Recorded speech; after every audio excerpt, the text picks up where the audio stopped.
अरविंद केजरीवाल को हाईकोर्ट से बड़ा झटका लगा है। दिल्ली के मुख्यमंत्री अरविंद केजरीवाल अभी तिहाड़ जेल में ही रहेंगे।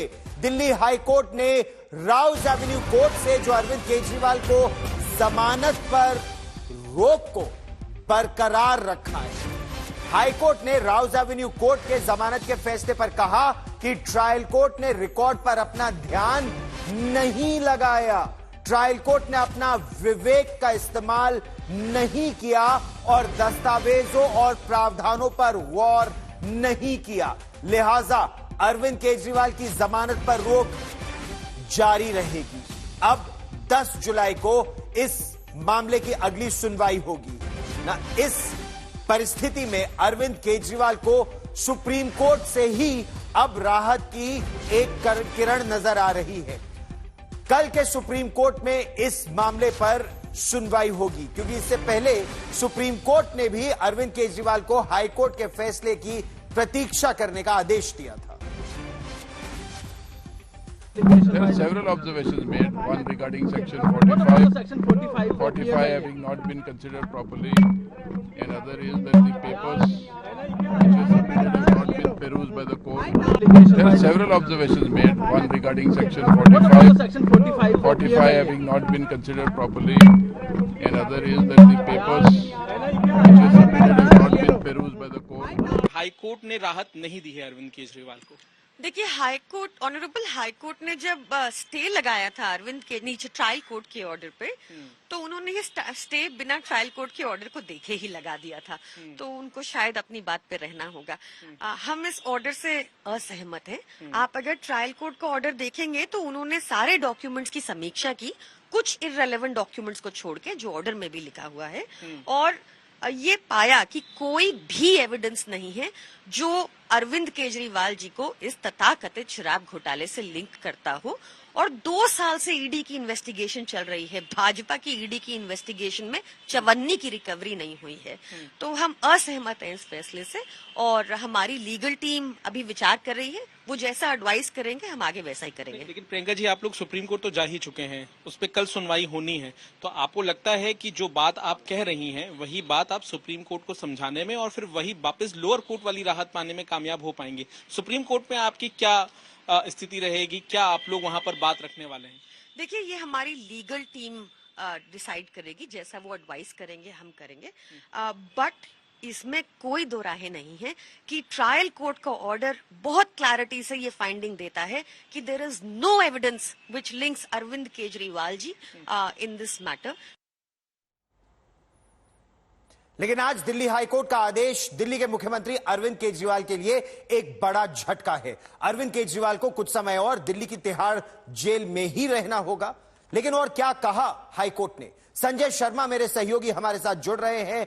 संजय, कोर्ट की टिप्पणी खासा तल्ख थी, खासतौर पर राउज एवेन्यू कोर्ट के उस आदेश पर जिसमें जमानत दी गई थी, जिसमें हाईकोर्ट ने यह कहा कि कोर्ट ने विवेक का इस्तेमाल नहीं किया, और वर्ड्स टू दैट इफेक्ट। विस्तार से बताइए कोर्ट ने क्या पाया?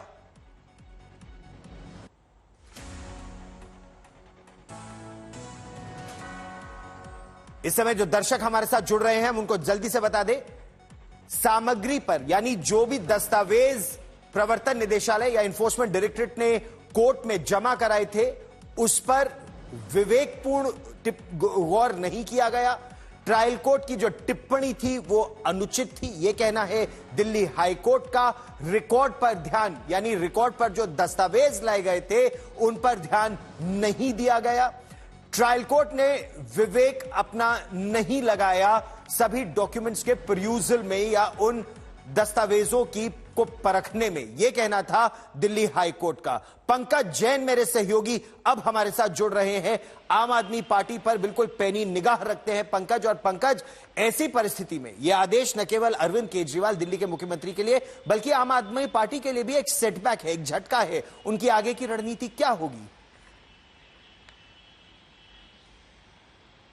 देखिए, लीगली जो चुनौती है आम आदमी पार्टी के लिए वो अब काफी ज्यादा बढ़ गई है। आम आदमी पार्टी को जब लोअर कोर्ट ने राहत दी, अरविंद केजरीवाल को जमानत दे दी, तो उसके बाद एक जश्न का माहौल था। लेकिन जैसे ही हाई कोर्ट ने स्टे लगाया, उसके बाद कई सवाल भी आम आदमी पार्टी ने खड़े किए और सीधे तौर पर राजनीतिक बयान जारी करके ईडी और बीजेपी पर प्रहार किया। लेकिन फिलहाल पहले से ही सुप्रीम कोर्ट ये कह चुका है कि वो 26 जून को इस पूरे मामले में सुनवाई करेगा। तो जाहिर है हाई कोर्ट ने जो आज आदेश दिया है, जब ये डिटेल में आदेश आ जाएगा तो इसे लेकर एक बार फिर से सुप्रीम कोर्ट का रुख करेगी आम आदमी पार्टी और वहां पर तमाम तथ्यों को दोहराने की कोशिश करेगी। देखिए, जो पीएमएलए एक्ट है, इस मामले में काफी ज्यादा गंभीरता होती है और यही एक वजह है चिंता की आम आदमी पार्टी के लिए, क्योंकि जब सुप्रीम कोर्ट में यह मामला जाएगा, दोनों पक्ष अपने अपनी बातें रखेंगे, तो कहीं ना कहीं ये राह आसान नहीं रहने वाली है कानूनी तौर पे। तो यहाँ पर अब सुप्रीम कोर्ट पर ही न्याय का भरोसा है आम आदमी पार्टी को। देखना होगा कि वहां पर क्या तमाम बातें